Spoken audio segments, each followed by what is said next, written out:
Hi everyone, welcome back to the channel. Long time no see. Today I want to talk about something very exciting. The Xenoblade Chronicles 3 DLC.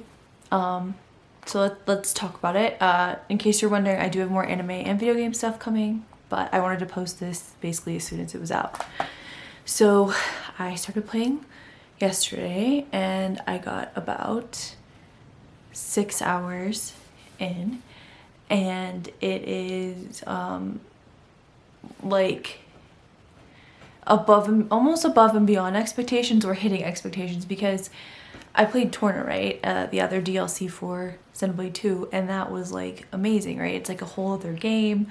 You get to see these backstory, these characters you were wondering about. But this one almost takes that to another level, and it's kind of like, while I really loved 3, it was not what I was expecting. Not necessarily in a bad way, just not what I was expecting. And there were so many like things I was wondering about, like between what happens between 1 and 2 and 3 to kind of get to where we are, that I was like missing. And I think that without, I think that you can tell that Rex and Shulk obviously are in it. And I think that that's going to kind of help fill some of those plot holes.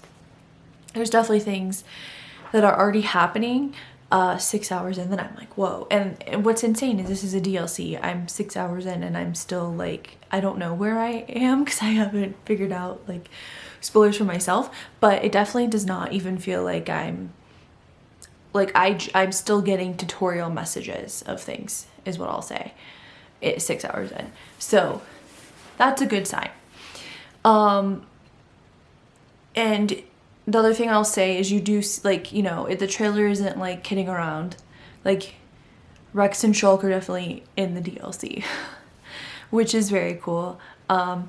They also added some sort of interesting new gameplay elements. I guess you could consider this like the very beginning spoilers. If you want no context at all, don't watch this part, but it's kind of cool. They added sort of what they had in Xenoblade 1, if you've played that, where there's like this collectopedia and you can sort of beat certain monsters a certain amount, and then you get these points and you get to use them to like upgrade your characters.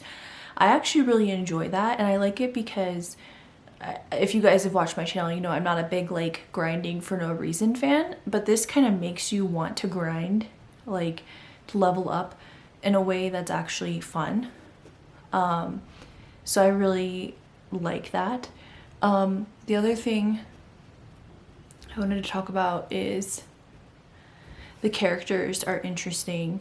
The story is interesting.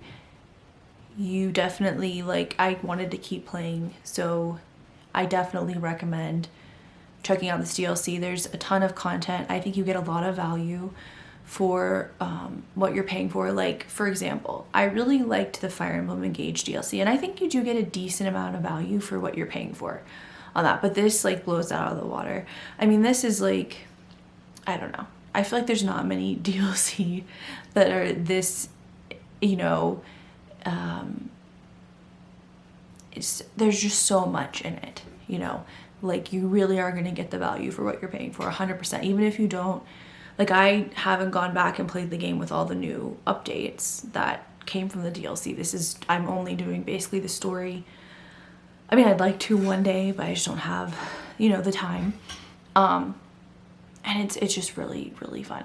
Another thing is, I really feel like you're going to enjoy this even if you haven't played 1 and 2. Let me say that. So if you don't know who Rex and Shulk are, that's fine. Like, you will still enjoy it.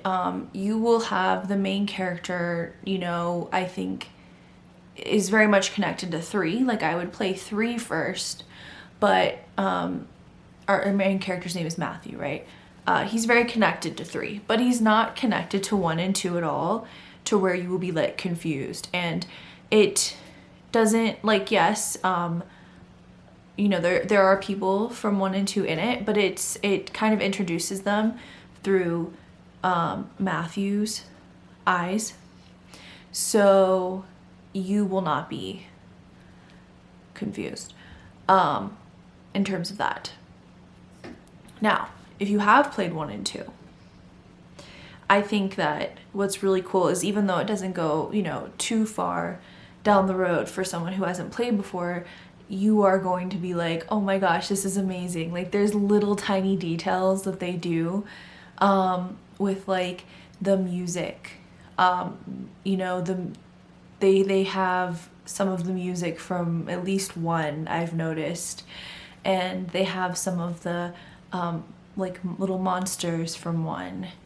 And yeah, it's just little details in there that you're like, oh, and there definitely are lots of little hints where if you've played 1 and 2, you will be like rewarded, and you'll feel very nostalgic. Like, playing it has made me feel extremely nostalgic. It's a really good time. I can't recommend the DLC enough. Like I said, I'm only 6 hours in, but I think that's enough for me to give this a very high recommendation. And I think if you've enjoyed 1 and 2, you should check it out. If you enjoyed 3, you should check it out. I think no matter which ones you've played, you will enjoy it. And I just think for those of us who have played 1 and 2, I think you're really gonna be like, oh my god, this is amazing. Like, it's filling in a lot of those gaps, and you get to see things that I think we all kind of wanted to see, and you get to see Rex and Shulk like as adult, like, you know, adults, which is really cool. I really liked that, and yeah, I'll have to do a review of like the whole thing when I'm done, but this is kind of just like me telling you should definitely check it out. So thank you guys for watching, and I'll see you in the next video.